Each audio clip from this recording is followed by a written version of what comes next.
Hallelujah,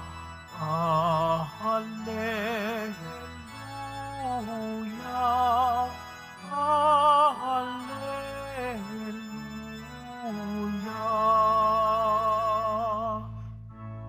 Lahat nawa'y magkaisa kay Kristo at sa Diyos Ama ng tanay sumampalataya.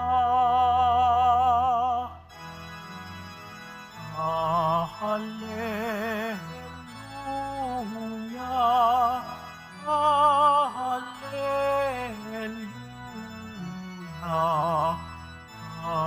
hallelujah.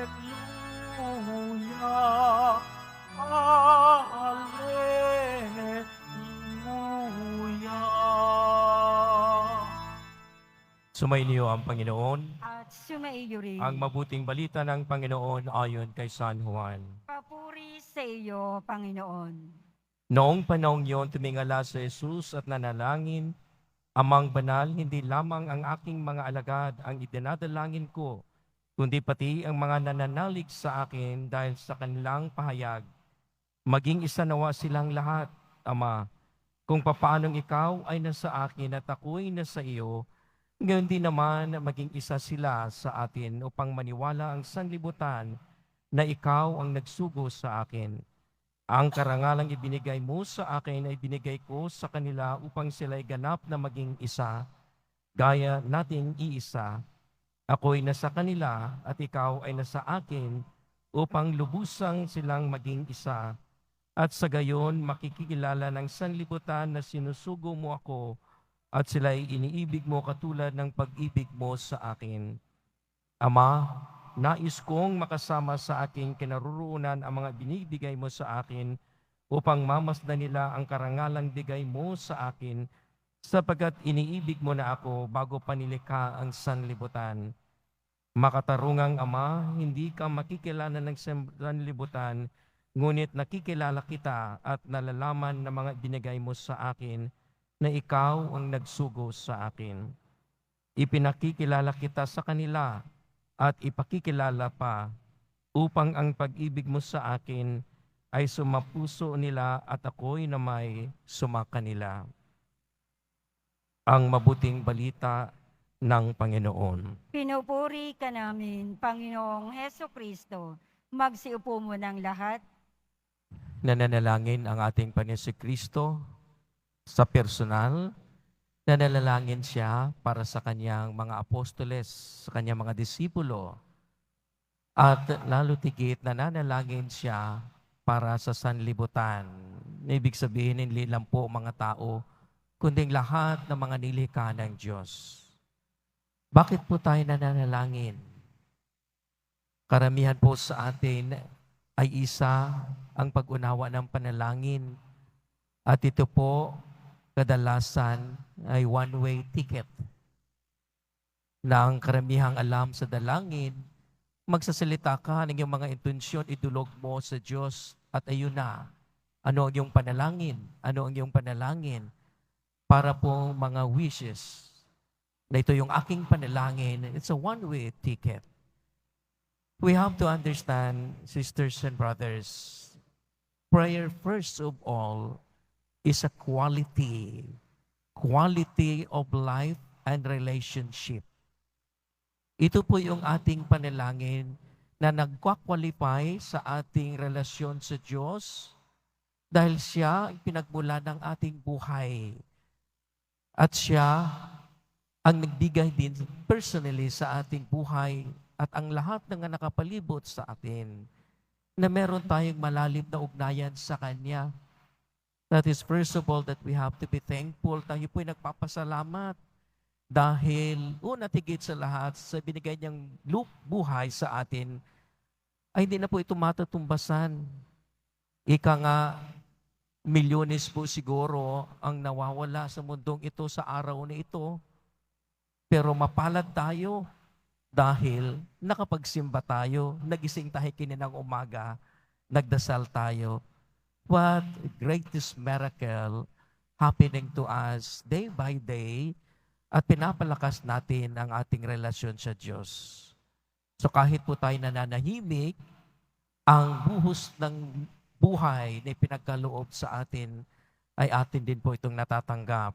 Kung kaya nga po, yung atin mismong pagdarasal dito ay hango po ito sa bawat panalangin natin, pero hindi po ito mananatili lamang para po sa akin, para po sa mahal natin sa buhay, sa pamilya, kundi ng lahat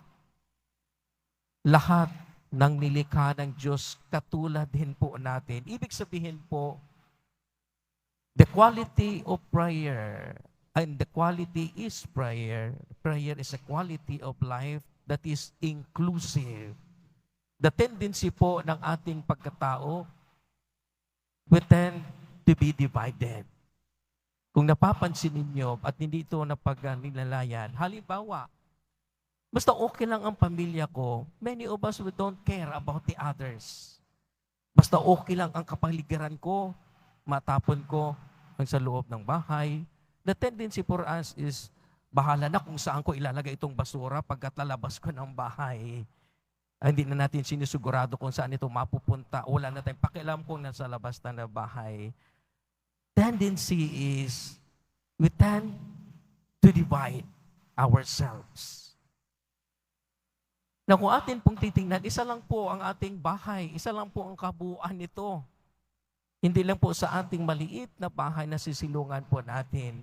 Hindi lang po sa ating barangay, kundi ang bahay po nating nilikha ng Diyos.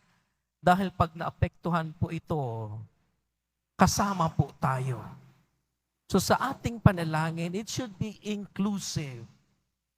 Many times, we try to be divided sa ating pagtingin, o di kaya naman, we try to invade. Invasion. Kaya kung ang atin pong mga karanasan ng pagkatao dito sa mundo, as much as possible, pag meron silang yaman, halimbawa, pag merong ari-arian at hindi makukontento, they try to invade at maging kawalan ng iba. Di po ba't yan ang kadahilanan din ng pag-aaway ng mga ibang bansa? Invasion. Amin ito, akin ito, at amin lang ito. Wala akong pakialam sa inyo. And think of it, these people also go to church, pero the understanding is division. Whereas our Lord Jesus Christ, in His prayer, in His personal prayer, siya po ay nagdarasal para sa kalakasan ng kanyang mga apostoles, mga disipulo. Kasama po tayo doon. Siya po ay nagdarasal para sa loob sa sanlibutan. This is the intention of God. This is the plan of God. We as His followers should align ourselves to that plan. Maging sa ating mga dasal, divisive, humihiwalay. Most of it, sa akin, sa aking pamilya, sa amin lamang na iilang kasama ko, wala na ang iba. Na kung titingnan din po natin, pag hindi natin isanasama sa dasal, of course, ang dasal na ginaganap at gaganapin natin ito, na halimbawa, pag hindi po tayo makikipag-relate sa ibang nilikha ng Diyos, halimbawa, sa mga puno, sa mga halamanan, sa mga ang nilikha ng Diyos, sa karagatan, at sa mga ilog, na kung saan nang mabula ang ating kinakain, at siyang magsustina ng ating buhay, saan po tayo mapupunta? If our understanding of prayer is just within us, and try to avoid. Kaya nga po tayo nagkakaganito, because we put boxes, we put divisions, if not invasions, na hindi natin kaya. We have to understand it belongs to God. We have nothing of our own. And in fact, nung tayo ay nalikha dito sa mundo, wala po tayong ari-ariang atin. Pinagkaloob po ito lahat ng Diyos sa atin. atin lamang ay gaganapin ito at pangalagaan. Kaya nga steward tayong lahat. Alagaan natin ito dahil magsusustina ito sa pinagdadasal nating dugtong o patuloy nating buhay. At hindi lamang sa ngayon, kundi sa susunod na henerasyon. These are all part, if not the whole, of the intention of God. So that's why Jesus Christ is conscious and aware. Pinapanalangin ko, Ama. Of course, nananalangin na siya, napagtibay na niya ang kanyang sarili sa kanyang relasyon sa Diyos Ama. Kung ano ang pinagkaloob ng Ama ay naroon sa Kanya at gusto niyang itong ibahagi sa Kanyang mga tagasunod, Kanyang mga disipulo, sa Kanyang mga apostoles at sa buong sanlibutan. In His intention is inclusive, not exclusion. Marami po sa atin, exclusive.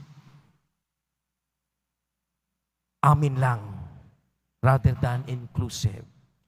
So when we pray, we always have this understanding to qualify the prayers, make the prayers of ours as a quality of our relationship with God and our relationship with one another and our relationship with the whole of God's creation. Kaya wala tayong mga relasyon sa mga ibang nilikha ng Diyos. Kaya tayo ay sinalanta kung ano-anong mga ibinuhos ng kalikasan sa atin. Pinapaalala sa atin, hoy tao, meron kang relasyon sa puno. Hoy tao, meron kang relasyon sa ilog. Meron kang relasyon sa dagat na nilikha ng Diyos. Ako po'y nanulungkot na halimbawa po, pag ako'y naglalakad dyan, ng iba umiinom, and then unconsciously, tatapon lang ang plastic bottle. That is the misery and disaster sa ating buhay. Na kahit mayroon pong mga caricatures sa atin, tingnan mo ang mundo ng hayop sa gubat at tingnan mo ang mga tao kung saan sila napupunta. Halimbawa po, pag nag-outing excursion, pupuntahan mo ang lugar na ito. Sino ang gumagawa ng kalat? And think of it, na tayo yung may isip. Tayo yung sinasabi nating may kitanyuan, may damdamin, may isip. Pero ang ating iniisip will turn against us.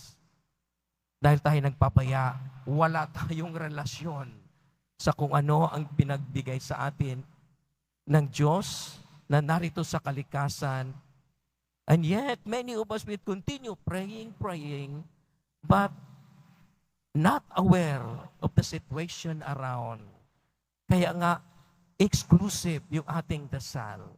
When we pray, we have to be conscious and aware that this is not just this prayer intended to each one of us, kundi sa lahat ng ating ginaganap ng ating dasal ay para sa lahat. Now, sisters and brothers, pag atin po itong naintindihan, hindi lamang po sa pananampalataya, pag naintindihan po natin itong ating ipinagdadasal, ating pananampalataya, tayo po ay lumalago. Nag-grow po tayo spiritually. But many of us don't care about what we pray. Hindi. Kasi hindi tayo aware na kapalibot sa atin. So 3 things that we have to understand. Being with Jesus Christ. First, we have to accept the cross. Sumunod naman tayo sa Kanya. Ayaw din natin na siya lang magdadala ng cross. Laging paanyaya sa atin, take up your cross. Ibig sabihin po, that is practical and real. When we follow Christ, we have to also take our crosses. Ibig sabihin, kasama na po ang sakripisyo at mga sufferings. Because in sufferings and sacrifices, we grow. Kaya po, tingnan natin yung ating takbo ng ating pagkatao, ng ating buhay. Kung hindi mo tuturuan ng isang bata na para sa kanya mismong paglaki, na magiging mature siya, kung hayaan mo lang siya, ay hindi siya magiging mature. Of course, you have to also infuse that make him take the sacrifices and experience the sufferings. Natututo po tayo nito. So hindi po yan kasama. Hindi po yan ihiwalay sa atin. Kasama po natin yan. At hindi man natin ito iaalis, kundi inihingi natin sa Diyos na bigyan lang tayo ng dasal. Unrealistic po ang sasabihin natin sa ating dasal, tanggalin mo, Panginoon, itong mga sufferings na ito. Pag lalo mong ipinagdadasal yun, mas lalong mabibigat. Rather than in our prayers, we ask God to give us the strength. Dahil siya mismo din ay ginanap at nagawa niya mga sakripisyo and sufferings, but He has the relationship with the Father, giving Him continuous strength. At yun po sa atin. Pangalawa, na atin din pong aakuin yung ating pagkamasunurin sa Diyos, yung mga tinuturo sa atin sa pamamagitan ng ating Panginoon si Kristo. Kung atin po itong nasundan, ayan po ang magdadala sa atin ng ating paglalakbay, ng ating pananampalatayang matibay. And lastly, of course, we have to understand that we cannot live without God in our lives who sustain us ng lahat ng bagay dito para tayo'y mabuhay. Our Lord Jesus Christ experienced His love with the Father. Kung kaya't ibinabahagi niya ito sa atin dahil mahal niya tayo. So sisters and brothers, huwag nating kalimutan ang pagdarasal ay isang quality ng ating buhay. Prayer is a quality of life. Pag nagdarasal ka na hindi nakwa-qualify ang buhay mo, hindi umaangat ang karunungan mo, hindi umaangat ang damdamin mo para sa kapwa mo, it's just mainly words, whispering words. Walang patutunguhan. Tayo umiikot-ikot lamang. Kung kaya nga, dahil mahal tayo ng Diyos, ng ating Panginoon si Kristo, inahabilin niya itong mahalagang bagay para sa atin.